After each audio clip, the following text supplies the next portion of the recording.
Hey kids, welcome to class. So it's no secret that there are a lot of products for Dungeons & Dragons out there, both products from the official Wizards of the Coast brand, as well as third-party products from countless publishers. And a lot of these are really good. I'd recommend them to anyone, but at the same time, a lot of them are also fairly unnecessary. Fun, yes. Helpful, probably. But necessary for your game? Probably not, especially if you're a beginner. Like, I remember when I first got into Dungeons & Dragons, I was so confused as to what I needed in order to play, and as the game grows and more people start to play it, as well as other TTRPGs in the industry growing in tandem, it's going to get more and more complicated for new people to jump in and know what exactly they need to play. And I'm going to be honest, guys, the amount of needs in a tabletop game are pretty low no matter what you're playing. And I found a thread on Reddit of people going over what products they really love and never regret buying, as well as products that they may have some buyer's remorse over. So without further ado, we're going to go over that list, as well as my own list of needs for both my Dungeons & Dragons and Draw Steel games. Without further ado, guys, let's get started.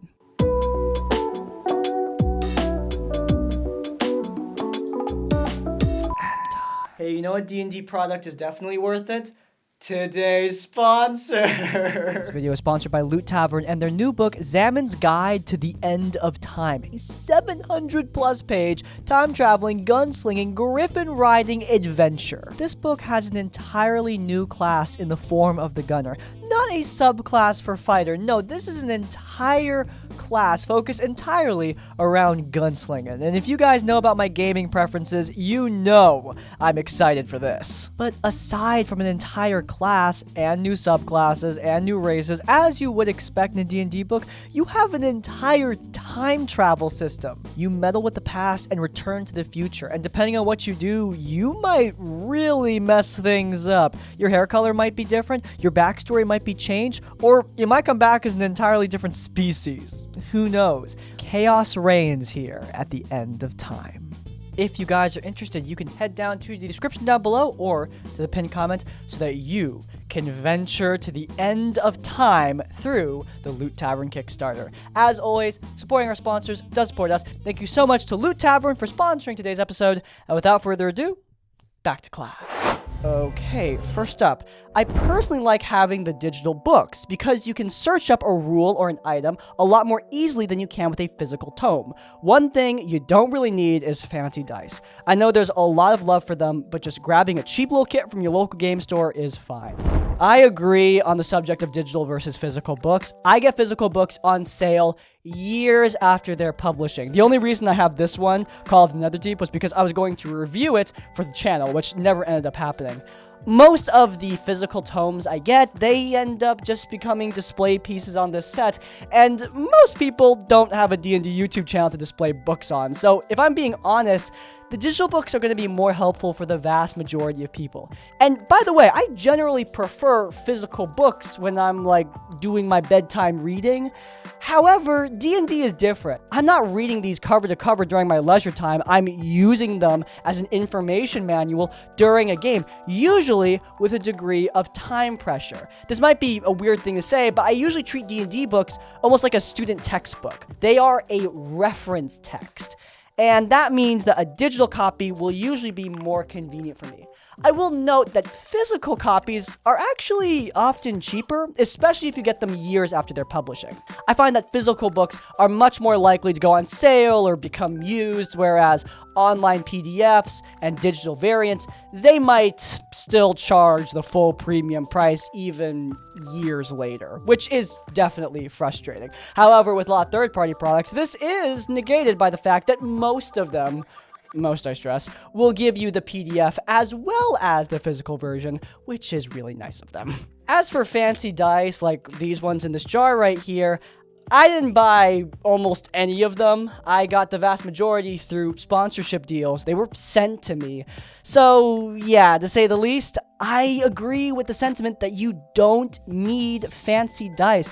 They are largely completely irrelevant to making your game better. I'm not trying to discourage people from being enthusiastic about pretty dice, but if you're brand new and just jumping into the game, there are plenty of cheap dice kits on the internet that you can buy for like 20 bucks, and you can give those dice out to your whole table. That's what I ended up doing when I played D&D for the first time. Eventually, all my players bought their own sets of pretty metal dice, but they were just using plastic dice that I bought online for cheap. It's completely okay. Hell, you don't even really need dice. Honestly, I ended up using a digital dice roller the vast majority of the time as a dungeon master, so yeah, take that as you will. Might be heresy to some of you dice goblins out there, but it's worked out so far. Alright, spending some money on a dry erase battle map and a collection of versatile/varied minis is a very good long-term investment. A pack of 6 skeleton minis can go a long way. I agree on the dry erase battle map. The amount you can do with just a grid and a marker is astounding. Critical Role started out with just this. People always point to Matt Mercer's 3D terrain as an example of the Matt Mercer effect in action, this unrealistic expectation, but I think everybody forgets that Geek and Sundry's Critical Role Campaign 1 started with just paper and pencil. A lot of stuff that Matt just drew in with a marker. That's a perfectly valid way to play the game, and having a dry erase mat will take you a very, very long way. It's what I used exclusively when I played in person during my first D&D campaign. Now, as for minis, I'm going to heavily disagree on minis for the vast majority of D&D fans. Now, I'm not saying this to talk down to people who love collecting minis. For God's sakes, I have thousands of dollars worth of Lego sets. I am painfully aware of how ridiculous it is because I'm moving right now and had to pack it all away in boxes. So, trust me, I get the urge to collect. However, unless you are super into mini collecting, you probably don't need to collect minis. There are plenty of really cheap alternatives to properly represent whatever you want in your D&D game. Like, for example, I used printed tiles for the longest time. I would just download these circular tokens, print them on a piece of paper, and cut them out. It was super cheap just to drive to my local Staples to do it, and it allowed me to properly represent monsters without having to go, oh, that bandit mini, that's actually a zombie, which always breaks my immersion into 1,000 pieces. Look, minis are really awesome, but they are definitely an investment. In terms of representing stuff in your game, tokens are a much cheaper and more dynamic alternative. If you're really looking to do something big, get a cheap projector, like sub $100, and build a mount for a longer arm, and you'll be able to do so much more.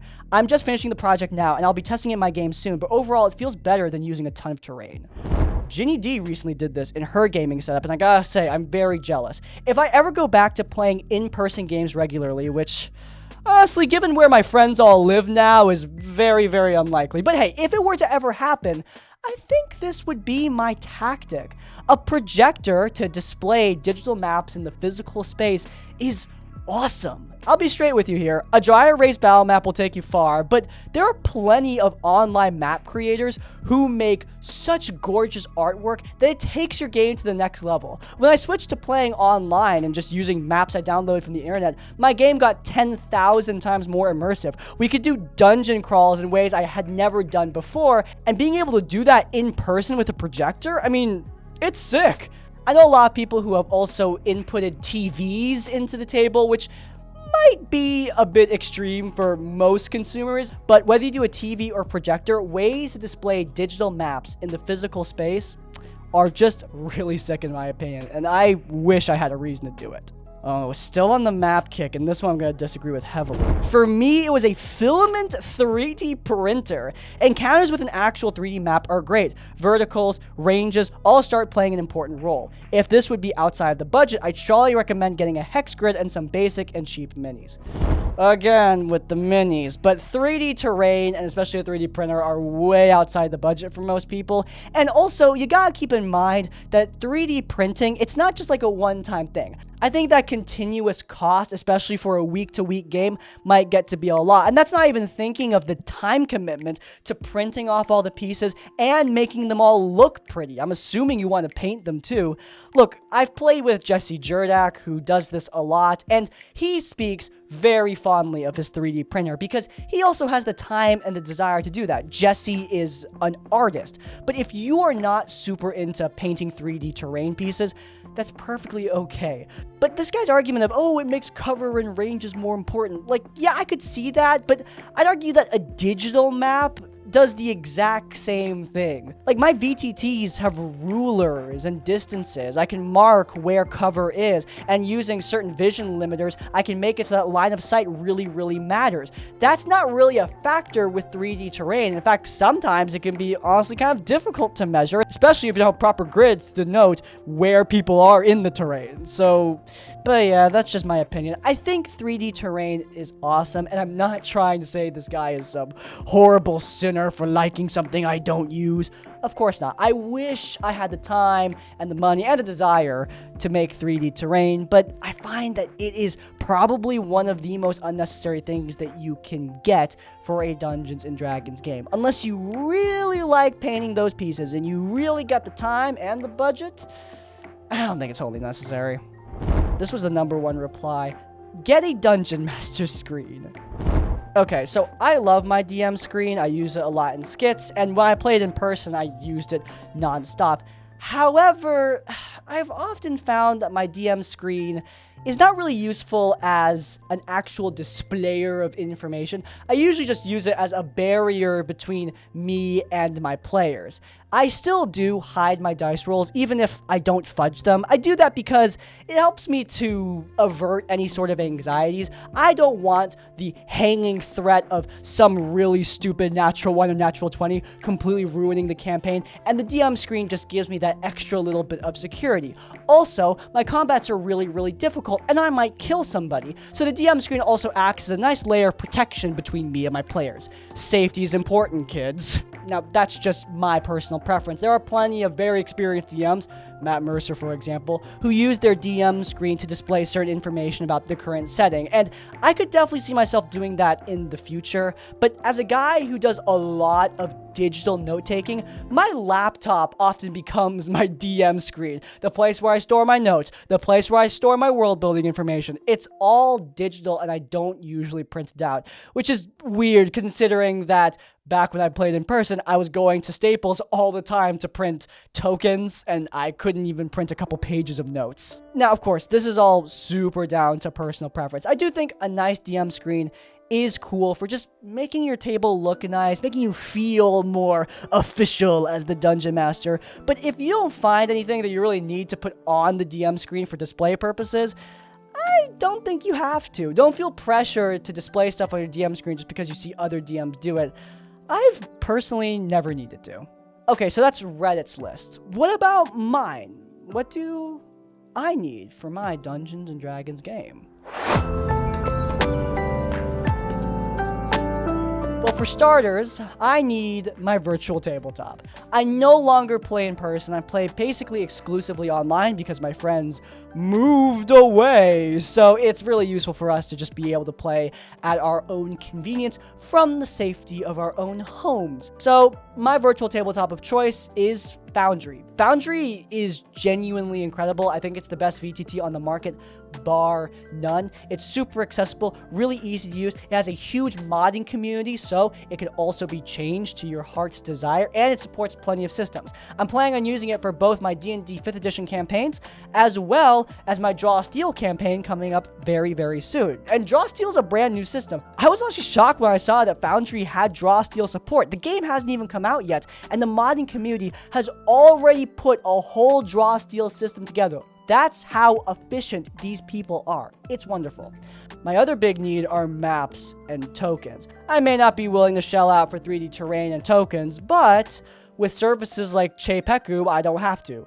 This video is not sponsored by them, but I will say that they have sponsored my other content in the past. However, they don't need to sponsor me for me to say nice things about them. I was saying nice things about Cheipeku years before they ever started sponsoring me. This service is incredible. They create maps every week. New tokens are coming out every few days. And being able to have a very consistent art style for my game just pleases my heart.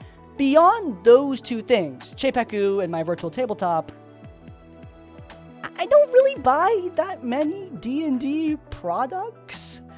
Like, seriously, that's really it. My in-person games have a bit more. I obviously bought this DM screen, though I only did so after my campaign finished, which is a little bit embarrassing.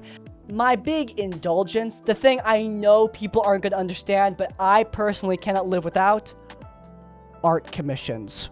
Like, this is my big indulgence for Dungeons & Dragons and for this YouTube channel. I love commissioning art for my characters. I've talked about this many times before, but I will actually defend myself a little bit here. I don't think this is only an indulgence. I think being able to visualize your characters through art like this is one of the best things you can do for your game. Like, seriously, you can't understand it until you try it, but just being able to visualize your character in a perfect way, watching an artist put it all together step by step, it is so satisfying. I always ask artists to send me the sketch, the rough colors, the shading, every single step, just because I love watching them work. I love watching them put the character together step by step, and it just makes the process so worth the money. It's an indulgence that I'm honestly proud to continue into my next campaign.